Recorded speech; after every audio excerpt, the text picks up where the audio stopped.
우리 함께 기도하심으로 신년 기도회 시작하도록 합시다. 같이 기도하겠습니다. 하나님, 오늘 하나님 말씀을 통하여서 우리의 신앙과 우리의 믿음을 돌아보며 우리의 삶들을 돌아보게 하시고 한 해 동안 우리가 중심에 품고 우리가 살아야 할 내용들이 무엇인지 하나님께서 무엇을 기뻐하시는지에 대하여 말씀을 통하여 깊이 이해하며 깨닫고 실천하는 우리가 되도록 하나님 도와주시기 원합니다. 주께서 함께 원하오며 감사드리며 살아계신 예수 그리스도 이름으로 기도합니다. 아멘. 오늘은 두 번째 하나님 말씀을 좀 전하려 합니다. 오늘 우리가 듣게 될 하나님 말씀을 좀 살펴볼 하나님 말씀은 로마서 12장 1절 말씀, 한 절 말씀을 가지고 예배에 대해서, 예배의 중요성에 대해서 다시 한번 말씀을 좀 드리려 합니다. 오래전에 이제 미시간에 있는 칼빈 대학교에서 강의를 좀 들은 적이 있습니다. 그때 나이가 지긋한 노 교수님께서 이런 말씀을 하셨던 것을 기억합니다. 요즘에는 깊이 있는 이제 사상가나 철학가들이 잘 나타나지 않는 이유가 무엇이냐고 이제 물었습니다. 그리고 그 이유에 대해서 말씀하셨는데 세상이 점점 사고를 이뤄가고 있기 때문에 그렇다라고 말씀하신 것이 기억이 납니다. 세상이 이제 점점 발달하면서 사람들이 점점 생각하는 것을 잊고 산다는 것입니다. 예로 이제 예전에 우리가 이제 본인이 공부할 때는 모든 것을 다 외웠다고 합니다. 그리고 컴퓨터가 없기 때문에 모두 기록하여 이제 그것을 분석하며 또 생각하였다고 합니다. 근데 요즘은 이제 아무도 외우거나 또는 쓰지 않고 모든 것을 이제 컴퓨터에 의존한다는 것입니다. 그래서 생각하는 것이 실종됐다는 것이죠. 더 이상 이제 생각하려고 하지 않는다는 것입니다. 이런 말을 들으면서 좀 일리가 있다고 생각이 되었습니다. 예전 사람들은 모두 기억에 의존했습니다. 계산도 암산으로 이제 뇌를 사용하였고 또 그런데 이제 오늘날에는 너무나 편한 계산기가 있어서 두드리면 또한 뭐 이렇게 치면은 우리가 얻고자 하는 것도 정보를 쉽게 얻을 수 있는 그런 시대에 살고 있습니다. 그래서 점점 사람들은 이제 머리를 쓰는 것을 싫어하고 생각하기를 싫어합니다. 심지어는 사실 오늘날에는 자기 전화번호조차도 외우지 못하고 있는 실경이고 또 다른 사람 가족들의 전화번호조차도 외우지 않고 전화번호에 이미 입력되어 있기 때문에 이제 그 번호를 누르는 것으로 그렇게 하기도 합니다. 이처럼 현대의 이기들이 사실은 사람들의 생각하는 것, 사고하는 것을 조화시키며 또한 깊은 생각과 또한 사색을 하는 일에 있어서 많이 약하게 하는 것들은 사실입니다. 특히 요즘 아이들의 경우에선 요즘 아이들은 이제 감성의 세대로 갑니다. 감성이 더 민감하기 때문인데 생각하고 설명하는 것보다 보는 것에 더 익숙해지고 또 머리로 다가오는 것보다 또 가슴으로 또 다가오는 것에 더 민감한 세대입니다. 근데 아이들만 아니라 오늘날 모든 세대들이 그렇죠. 점점점 이제 보는 것에 익숙하고 또 듣는 것에 익숙하지 생각하고 사고하는 것 이런 것에 이제 읽고 하는 것에 익숙하지 않는 점점 그렇게 되고 있습니다. 이런 시대 속에서 사람들은 이제 책 읽는 것들을 멀리하게 되고 또한 쉽고 가벼운 이제 그림이 많은 책과 또는 또 딱딱하거나 또 어려운 철학서라든지 아니면 생각 깊은 고민을 해야 될 그런 책들을 멀리하는 책을 읽지 않은 시대가 되어 가고 있는 것이 사실입니다. 또한 감성을 너무 자극하다 보니까 예술성이 좋은 작품이라도 뭐 그런 것보다는 또 감각적이고 또 자극스러운 영화들을 또 보게 되기도 하고요. 또 사회 자체가 감성을 자극하는 것으로 더욱더 나아가고 있고 또 그런 시대에 살고 있습니다. 물건을 팔 때도 이제 지성에 호소하기보다는 감성에 호소해야 잘 팔리고 또 사람들은 점점 느낌 또한 마음의 감동 또 감화 또 마음의 이끌림 충동 이런 것들에 이끌리는 시대에 살고 있습니다. 그것이 오늘날 우리가 살고 있는 시대입니다. 사실 이런 감성적인 것들이 다 나쁜 것은 아닙니다. 감성이라는 것은 하나님 우리에게 주신 소중한 감각 기관 중에 하나입니다. 하나님께서는 마음을 감동하셔서 또 헌신하거나 또 열정을 일으키거나 또 활력이나 기쁨과 즐거움을 얻도록 하십니다. 하나님께서는 우리의 감정을 또 자극하셔서 우리의 마음에 그분의 사랑을 부어주시고 또 하나님을 사랑하게 합니다. 또 하나님을 또 기뻐하며 즐거워하기도 합니다. 또 마음을 뜨겁게 하시기도 하고 또 마음의 열심을 일으키기도 합니다. 다 감정, 정서, 즉 마음에서 일어난 일들입니다. 그렇기 때문에 감성, 감정, 또 정서, 또 마음이라는 것이 그 자체가 나쁜 것은 아닙니다. 그러나 문제는 진리를 근거로 하며 또한 참된 말씀에 따른 이성의 지배를 받지 않는 감성과 감정이 문제라는 것입니다. 이 기관만이 너무 발달되거나 또한 이것만을 사용하는 것이 이것에 의존하는 것이 그것이 문제라는 것입니다. 우리가 알아야 할 것은 알아야 할 본질적인 문제는 감성만 발달할수록 이와 반대되는 이성이 죽어간다는 것이 문제입니다. 또한 참된 진리에 대한 이성적인 확신이 결여된 감정은 그 단점으로서 그것이 오래가지 못한다는 것이며 또한 쉽게 변한다는 것이 문제가 되는 것입니다. 참된 하나님 말씀에 근거하며 또한 그 말씀을 붙들지 못하는 감성, 즉 감정은 우리 마음 가운데서 충동적인 역할을 하며 잘못된 것들을 선택하도록 이끄는 오류를 범하게 된다는 것입니다. 슬프거나 또한 기쁘거나 또한 즐거운 것은 그 지속성이 오래가지 못한다는 단점이 있습니다. 한국에서는 오래전부터 텔레비전에 홈쇼핑이라는 것이 이제 시작되었습니다. 쉽게 물건을 구입할 수 있는 장점이 있지요. 그럼에도 불구하고 문제는 그 진행하는 쇼 호스트들이 구매자들의 감성에 호소하고 또한 자극함으로 말미암아 쇼핑 중독에 이르게 한다는 것이 좀 문제가 되어 있습니다. 즉 절대되지 못하고 또한 말씀에 붙들려 있지 않는 감정은 충동성이 있으며 중독성이 있다는 사실을 우리는 알아야 합니다. 종종 우리가 한국의 사람들이 쇼핑 중독에 걸리는 이유가 그렇지요. 쇼호스트에 그런 말을 합니다. 지금 기회가 아니면 다시 못 삽니다. 이런 기회가 없습니다. 너무나 좋습니다. 이것이었으면 당신은 정말 불행한 사람이 될 것입니다. 라는 그런 멘트와 그런 내용을 가지고 사람들의 감성을 자극해서 번호를 누르게 하고 또 구매를 하게 하고 하는 것입니다. 그래서 순식간에 또 수많은 매출을 올리기도 하고 또한 그 이익을 보는 또 상수를 한 역할을 하고 있는 것이 사실입니다. 근데 문제는 이렇게 구매해놓고 쉽게 사람들이 마음들이 그 구매한 것에 대해서 후회를 한다는 것이에요. 금방 구매해놓고 싫어하게 되고 실증을 느끼게 되고 또 후회하게 되는 것들이 왜 그러냐면 바로 이 우리의 감정이 충동에 의해서 일어났기 때문에 그래요. 그러니까 사람들이 무엇인가를 사고 또는 얻고 나서 쉽게 마음이 바뀌고 또한 그 만족감이 오래가지 못한다는 것은 무엇이냐면 내가 꼭 필요한 것, 있어야 될 것이 아니라 내가 뭔가 자극받고 또한 내가 충동이 일어나서 그 일을 했기 때문에 그 만족도와 그 기쁨이 오래가지 못한다는 것이죠. 그러니까 감정은 어떤 면에서는 우리로 하여금 이 충동을 일으키고 또한 우리로 하여금 자극을 일으키는 그런 주된 기관이기 때문에 이것이 지배당하지 않으면 이것을 제대로 관리하지 않으면 우리 신앙생활 또한 이럴 수 있다는 사실을 기억해야 합니다.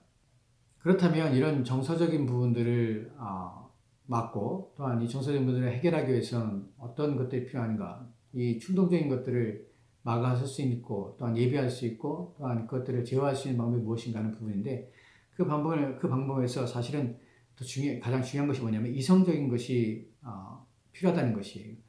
정서는 항상 이성의 지배를 받아야 되는데 왜냐하면 이성적인 것을 판단하는 것은 지속성이 길기 때문에 그렇습니다.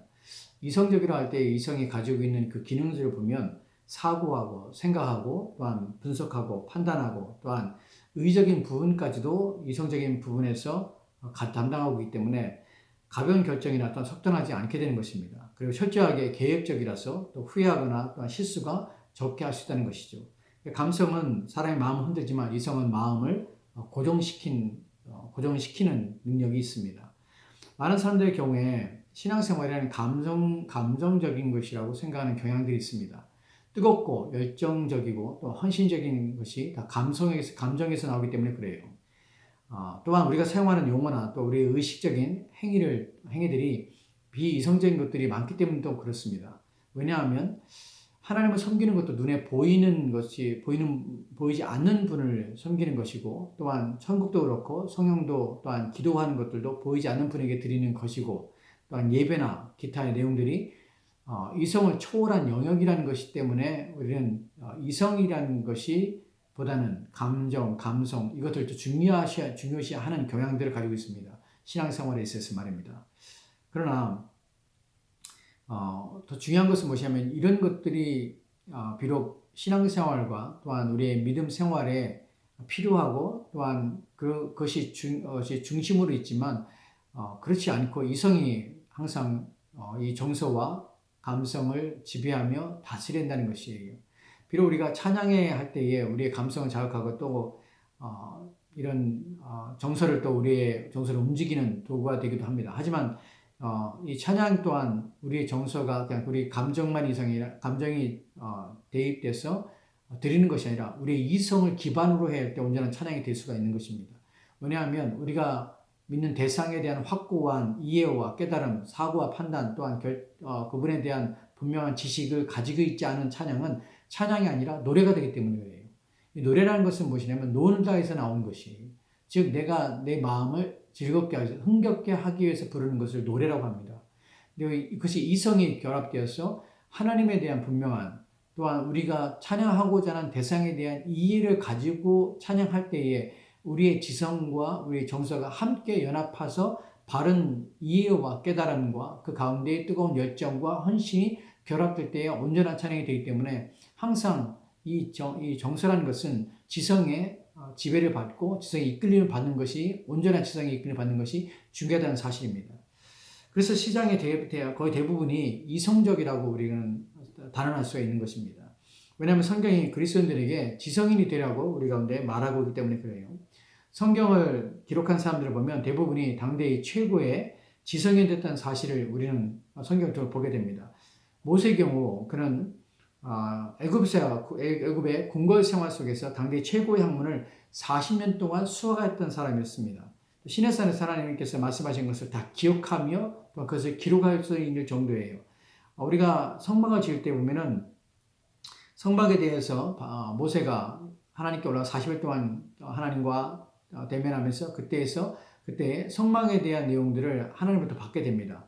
근데 그때 내려와서 성막을 지을 때 그는 세밀한 기억력으로 탈주정을 불허할 정도로 정확하고 또한 하나님 말씀하신 것들을 그대로 성막을 짓는 것을 우리가 보게 됩니다. 이것은 분명한 이성적인 사람들, 또한 탁월하고 뛰어난 지성을 가지고 있기 때문에 이런 일들이 가능하다는 것입니다. 성경의 다른 저자들을 생각해 볼 때도 그들이 감성적으로나 정서적인 것에 더 크거나 더 탁월하기 때문이 아니에요. 우리가 성경의 지도자였던 리더였던 사람들을 생각해 볼 때 그들이 생각이 없고 또한 사고가 없는 사람이 될 수 없습니다. 왜냐하면 생각이 없고 사고가 없다면 어떻게 리더가 될 수 있고 지도자가 될 수 있겠습니까? 신약의 경우 누가는 의사였습니다. 또한 바울의 경우는 당대의 최고의 스승으로 수학한 사람이었습니다. 그렇기 때문에 신약성의 절반의 내용들을 바울이 기록하게 되는 것입니다. 성경은 무지한 사람들이 쓴 책이 아니라 하나님께서 당대의 위대한 지성인들을 사용하여서 기록한 것이 성경입니다. 즉 신앙생활이라는 것이 지성을 무시할 수 없다는 것이에요. 성경의 내용들을 깊이 생각해보고 살펴볼 때에 우리는 그들이 얼마나 지성적이며 얼마나 이성적인 사람인가 하는 것을 알게 된다는 것이에요. 그렇기 때문에 신앙생활은 반드시 지성이 먼저 앞서야 한다는 것이에요.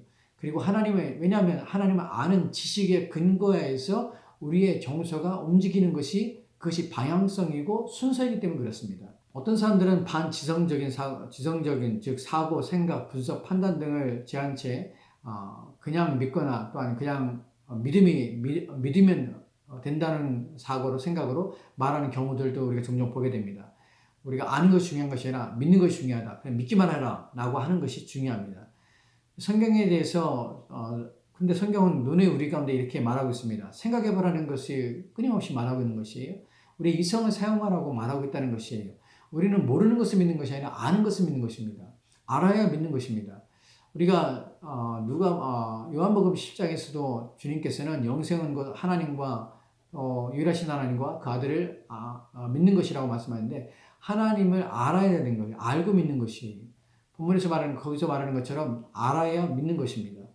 또한 사도행전 11장 16절 말씀에 이렇게 기록되어 있는데 내가 주의 말씀에 요한은 물로 세례를 주었으나 너희는 성령으로 세례 받으리라 하신 것을 생각나노라. 아멘. 이 말씀은 베드로가 고넬료의 집에서 그들이 성령 받을 때에 이렇게 이제 말하는 것이에요. 내가 주의 말씀에 요한은 물로 세례를 주었으나 너희는 성령으로 세례를 받으리라 하신 것이 생각나노라. 베드로가 이렇게 말하는 것은 그의 이성을 통하여 돌아보니까 그것이 이렇게 되었구나 하는 것을 깨닫게 된 것이에요. 사실은 베드로가 고넬료의 집에서 그들에게 세례를 주고 한 것이 문제가 되어서 예루살렘에서 회의가 벌어졌죠. 이방인들에게 어떻게 그런 일이 일어날 수 있을까 하는 부분에서 베드로가 생각해 보니까 너희는 성령으로 세례를 받으라 하신 것, 주의 요한은 물로 세례를 주었으나 하는 것이 생각났고, 즉 이방인에게도 하나님께서는 이방인들도 그들을 받으셨다라는 것이 이성적으로 깨달아진 것이죠. 또한 로마서 8장 18절 말씀은 바울이 이렇게 말하는 것을 보게 됩니다. 생각한데 현재의 고난은 장차 우리에게 나타날 영광과 좋게 비교할 수 없도다. 아멘. 우리가 고난을 당할 때에 이제 이기는 방법이 감성으로 이길 수 있어, 이제 견딜 수 있고, 참을 수 있어 라고 외치는 것이 아니라 생각해 보니까, 바울이 지금 말합니다. 생각해 보니까 현재의 고난은 장차 우리에게 나타날 영광과 좋게 비교할 수 없다고 생각이 된 것이에요. 지금의 고난이 아무것도 아니라는 것이 아니라 생각해 보니까 지금의 것보다 비교해 보니까 나중에 우리가 받게 될 영광이 더 크다는 것을 이해가 되고 깨달아야 되는 것이에요. 즉 고난의 역경이 올 때 참아야 돼, 견뎌야 돼 라고만 생각하는 것이 아니라 생각해 봐야 한다는 것이에요. 내가 지금 이런 고난과 역경을 받는 이유를 생각해 보고, 또한 그것을 왜 견뎌야 되는지를 생각해 보는 것이, 무엇 때문에 견딜 수가 있는가 하는 걸 생각해 보는 것이, 생각이 없으면 견디지도 못하고 참지도 못하는 것이, 성경 우리에게 끊임없이 이성을 통하여서 생각해 보라고 합니다. 지금 믿음은 우리의 지성을 통하여서 들어오는 것이에요. 그래서 성령께서는 우리에게 알게 하시는 것이에요. 예수님께서도 성령을 이 땅에 보낼 때 내가 보혜사를 너희에게 보낼 때 보혜사가 와서 무엇이냐면 내가 너에게 가르치는 것들을 생각나게 하시리라. 이성을 사용하는 것이에요. 그래서 우리의 이성 속에서 하나님이 들어오시고 알게 됨으로 말미암아 우리가 이제 하나님을 주라 고백하게 되고 믿게 되는 것입니다. 이에 대하여 좋은 우리가 예를 보여주는 성경 구절이 또한 사람들이 있는데, 사도행전 17장 11절 말씀에 보면 베레아 사람들에 대한 표현이 있습니다. 제가 사도행전 17장 11절 말씀을 봉독하겠습니다.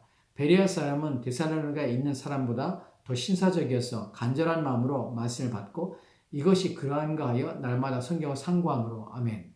여기서 상고한다는 표현을 하고 있습니다. 그 의미가 무엇인가 하는 것인데, 시험해보다는 뜻입니다. 말씀을 그냥 믿음으로만 받는 것이 아니라 성경이 그렇게 기록되어 있으니까 그냥 듣고 그냥 믿어야지, 그냥 믿어야 돼, 그냥 뭐 다른 게 필요 없어, 믿기만 하면 돼 라고 하는 것이 아니에요. 본문에 보면 그들은 그것을 검사해보고 고찰해 본 것이에요. 성경 읽을 때 불신하는 마음으로 읽으면 안 되지만 그것은 죄입니다. 하지만 성경의 말씀을 점검해보고 분석해보고 또한 그걸 판단해보고 조사해보는 것, 그러한 삶을 실천해보는 것이에요. 본문에서 이들은 그것을 이성적으로 받고 그런가 하여서 그것을 날마다 실천해보는 것이에요. 생각해보는 것이에요. 그리고 그것을 경험해보는 것이에요. 그 의미를 모르면서 아멘한 것이 아니라 그 의미를 따져본 것이에요. 조사와 더불어서 이성과 더불어서 그들의 실천과 더불어서 그것을 검증해 보는 것이, 이것이 신앙입니다. 그냥 믿기만 하면 아멘하라는 것이 잘못입니다. 사실은 우리는 맹목적인 신앙으로 신앙생활하는 것이 아니에요.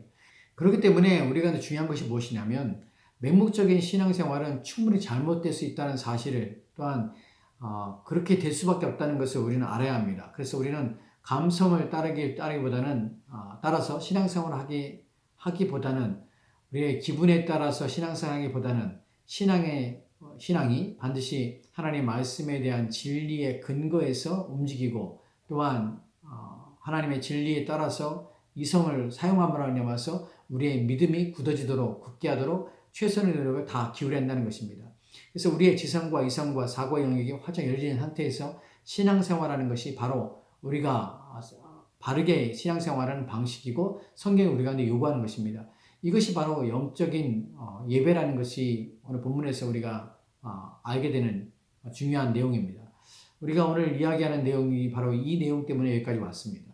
로마서 12장 1절 말씀 보면 이렇게 기록되어 있습니다. 그러므로 형제들아, 내가 하나님의 모든 자비하심으로 너희를 권하노니 너희 몸을 하나님의 기뻐하시는 거룩한 산제사로 드리라. 이는 너희 드릴 영적 예배니라. 아멘. 여기서 말씀하고 있는 것이 무엇이냐면 영적 예배를 드리라고 합니다. 사실 여기서 우리가 정서적으로, 감정적으로 성경을 읽게 되면 어떻게 읽게 되냐면 영적 예배란 헬라어가 이제 의미가 영적이라고 하니까 또 번역이 영적 예배라고 하니까 감성적으로 성령이 왔다 갔다 하면서 또 신비스러운 예배라고 생각하는데 그것이 아니라는 것이에요. 이성적인 예배라는 뜻이에요. 본문의 의미는. 하나님이 기뻐하시는 예배는 우리의 이성으로 드리는 예배입니다.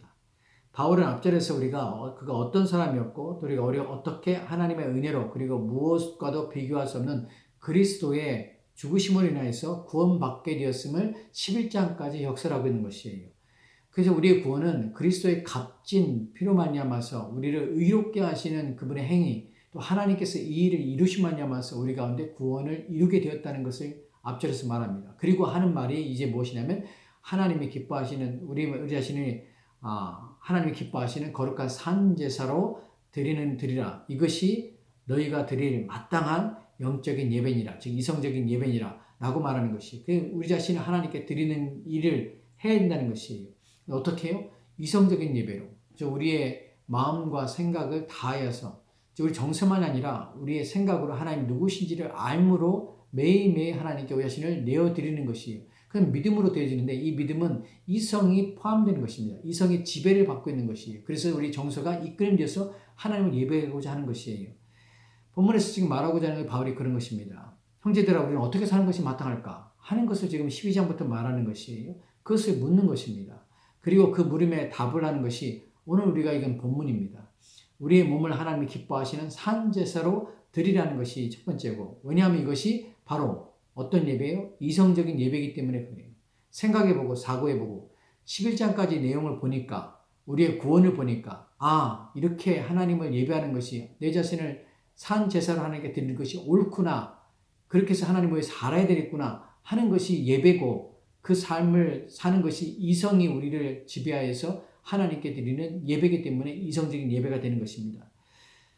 이 말에 대해서 우리의 예배가 하나님의 몸에요. 하나님께서 원하신 대로, 하나님 기뻐하신 대로, 그래서 우리 자신을 산 제사로 드리는 것은 이성적으로 우리가 하나님이 누구신지를 알지 못하면, 또한 그분이 우리 가운데 이루시고 행하신 것이 무엇인지를 바르게 깨닫지 못하면 결코 일어날 수 없는 것입니다. 예배를 드리면서 사람들은 감성을 자꾸만 생각합니다. 그래서 내 마음에 무엇인가 이루어지고 또 내 마음에 무엇인가 느껴질 때 우리는 그것을 좋은 예배라고 생각할 수 있습니다. 하지만 실제적으로는 우리의 이성이 변화가 되어야 돼요. 신앙의 변화는 무엇부터 오냐면 내 생각의 사고의 변화가 먼저 일어납니다. 그래서 그것을 바탕으로 해서 내 정서가 움직이게 되는 것이 하나님이 누구신지 알기 때문에 그분의 은혜가 무엇이고 그분의 사랑이 어떠한지를 알기 때문에 우리의 마음이 하나님을 사랑하고 싶어하는 것이에요. 우리의 열심이 하나님 앞에 열심을 내고 싶어하는 것이에요. 우리의 삶을 주께 드리고 싶은 것이에요. 하나님의 영광 위에 살고 싶어하는 것이에요. 무엇 때문에요? 우리 이성이 하나님에 의해서 어떻게 설득되었기 때문에 그래요. 하나님이 누구신지를 깨달았기 때문에 그래요. 그렇게 하는 것이 내게 복이라는 사실을 깨달았기 때문에 그런 것이에요. 그래서 결코 우리는 우리의 지성을 포기하고 우리의 정서만 우리의 마음의 움직임만 생각하면서 그것을 우리 신앙생활의 근간 삼고 그것에 따라 살려고 하면 안 된다는 것이 즉 이 말은 하나님을 더 깊이 아는 일에 온힘을 기울여야 된다는 것이 이성적인 예배를 드리기 위해서는 먼저 전제되는 것이 하나님이 누구시며 그리스도께서 나를 위해 이루신 것이 무엇이며 성령께서는 내게 어떻게 지금 역사하시는가 하는 것을 깨닫는 것입니다. 그런 말미암아 이끌림 받는 것이 그것이 바로 우리가 하나님께 드리는 그렇기 때문에 매일매일 하나님께 우리의 이성적인 예배를 하나님께 드릴 수 있는 것이 삶으로서의 예배를 하나님께 드릴 수 있는 것이에요. 하나님의 뜻이 무엇인지를 분석하고 생각해 보아야 합니다. 또 하나님의 뜻을 만족시킬 수 있기 위하여 애를 써야 합니다. 우리의 이성을 다하지 않고는 하나님의 뜻을 결코 구별할 수 없다는 사실을 여러분은 아셔야 합니다. 이성 없이 몸만 드리는 것은 아무것도 아닌 것입니다. 왜냐하면 누구한테 드리는 것이죠? 헛된 신에게 우리가 예배하며 제사할 수 있는 것이기 때문에 그렇습니다. 마음이 없이 우리의 지성의 동의 없이 우리의 사고 없이 또 하나님에 대한 이해 없이 드려지는 헌신은 소용이 없는 것이에요. 왜냐하면 귀신한테 하는 것이죠. 알지 못하는 신한테 하는 것이에요.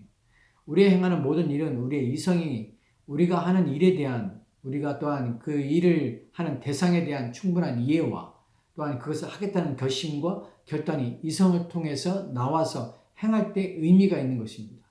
생각 없이 몸만 여기에 있다고 또한 하나님을 예배하는 것이 아닙니다. 우리의 의지적인 결단 없이 또한 예배당에 앉아서 예배 드리는 것이 결코 아닙니다. 우리의 예배는 우리의 생각의 결단과 또한 의지의 결단과 하나님에 대한 분명한 인식과 사고를 가지고 드려야 하는 것이 바로 우리의 예배가 되는 것이에요. 우리의 각자의 삶 속에서 또한 우리의 예배는 하나님을 어떻게 섬기며 또 하나님을 어떻게 기쁘실까 하는 것을 생각하고 우리의 삶을 살아야 되는 것이, 이것이 우리의 이성적인 예배고 날마다 우리의 삶이 되는 것이에요. 여러분, 예배는 우리가 공적인 예배와 또 사적인 예배가 있습니다. 공적인 예배 시에도 우리는 그래야 되고 사적인 예배 또한 하나님에 대한 바른 이해 없이 우리는 예배를 못 드려요. 하나님에 대한 분명한 이해와 또한 깨달음이 있을 때 우리가 매일매일 자신을 하나님이 기뻐하시는 산 제사로 드리는 삶을 살게 되고, 이것이 우리가 마땅히 드릴 영적인 이성적인 예배가 되는 것이에요. 부디 올 한 해 동안에는 하나님 말씀을 깊이 이해하고 깨달아서 여러분의 삶 속에서 공적 예배 속에서도 우리가 바르게 하나님을 이해하고 우리 예배의 대상이 누군지를 알아 우리 예배가 헛되지 않도록 애를 써야 합니다. 또한 우리의 삶으로서의 예배, 이성적인 예배 또한 날마다 우리 자신이 하나님이 누구신지를 깨달아서 매일매일 삶 속에서 하나님이 보고 계시며 또 하나님 나와 함께 계심을 알고 매일매일 삶 속에서 그 하나님과 동행하는 삶으로 말미암아서 그분께 내 자신을 내어드려서 그분을 기쁘시게 할 것이 무엇인가를 생각하고 우리의 삶으로 하나님이 기뻐하시는, 하나님 받으실 만한 이성적인 예배를 날마다 드리는 저와 여러분이 되었으면 좋겠습니다. 부디 2022년 한 해 동안에 공적 예배와 사적 예배 속에서 성공하시고 또한 그것을 통하여서 하나님을 기쁘시게 하는 저와 여러분이 되었으면 좋겠습니다. 기도합시다. 하나님, 오늘 우리가 주의 말씀을 통하여서 하나님께 마땅히 받으실 것이 무엇인가, 우리의 정서 이전에 우리의 정서를 이끌고 바르게 하는 우리의 이성이 깨어나게 도와주시고 하나님에 대한 바른 이해와 또한 지식을 바탕으로 하나님을 예배하도록 도와주옵소서. 우리가 공적 모임에서 드리는 예배 위에도 주님 함께 하시고 그 예배가 갱신되고 새롭게 되어지게 도와주시고 거룩함 가운데 하나님 앞에 나가도록 도와주시며, 또한 그 예배가 하나님 받으시만한 예배가 되기 위해서 온 힘을 기울여 예배하게 도와주시고, 또한 우리가 사적으로 드려지는 매일의 우리의 이성적인 예배에도 함께 하여서 산 제물로 하나님을 기뻐하실 것이 무엇인가를 생각하여 날마다 하나님께 우리 자신을 내어드리는 일에 온 힘을 기울여 올 한 해 예배의 성공, 온전한 예배를 드리는 우리 모두가 되도록 주여 도와주시기 원합니다. 주께서 모든 성도들과 함께 하기를 소망하며 감사드리며 살아계신 예수 그리스도 이름으로 기도합니다. 아멘. 오늘 이 말씀을 가지고 함께 기도하시고 또 생각하시고 또한 하나님께 바른 예배자가 되기 위해서 애쓰도록 노력하시기 바랍니다.